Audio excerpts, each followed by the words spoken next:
شاری مێژووی گاورکردەیە و هێشتا دەستی کنەوپشکنینی شوێنەوارناسانی پێ نەگەیشتووە. ئاسەواری شارەکەش دیواری بە بەردهەڵچنراو بە بەرزی پێنج چین ماوەتەوە. شارەکە کەوتوتە دوو بەرەی قەتپاڵی شاخی بەمۆ کە بە گۆلەگەنی و ناسراوە و نزیکەی 5 کیلۆمەترێک لە گوندی هۆرێنی ناحەی مەیدانەوە دوورە.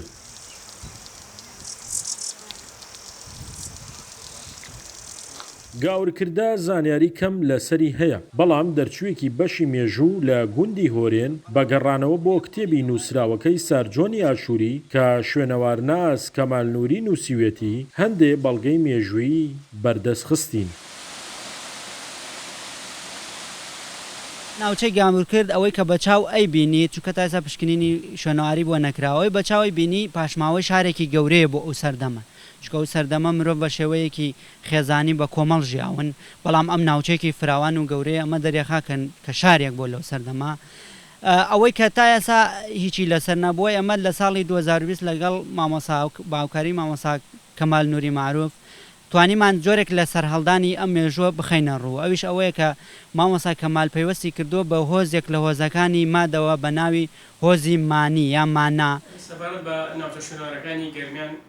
شوێنەواری گەرمیان نەبوونی بودجە و کەمی ستافی پێویست بەو ڕێگریانە دادەنێت کە نەیانتوانیوە کنەو پشکنین لە شارەکە ئەنجام بدەن و لە سەر نەخشەی شوێنەواریش تۆماری بکەن.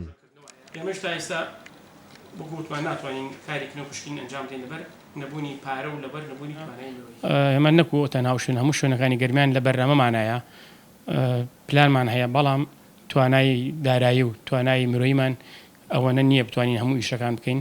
لەبەرەوە ئەو شوێنە پێش نۆژەنکردنەوەی پێویستی بەکاری کنەوپشکنین هەیە کە بەتەنیا بە ئێمە ناکرێت لەگەڵ تێمە بیانەکانە تا ئێستا دینەمە بیانەکان نەگەینتە و قەناعەتەی کە ئیشمان لەگەڵا بکەن لەو شوێنەدا.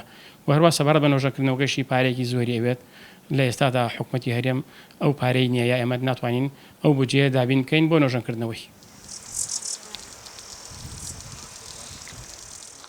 بەڵگە مێژوویەکان دەڵێن گەلی مانیەکان لە سەردەمی مادەکان لێرە ژیاون، ئەو گەلەش بە دەستی سارجۆنی ئاشووری قەڵاچۆ کراون. لە ڕۆژگاری ئەم ڕۆژدا خەڵکی سنوورەکە لە وەرزی بەهار و پاییزدا بۆ بەخێوکردنی مەڕووماڵات سوود لە خاکی گاورکردە دەبینن.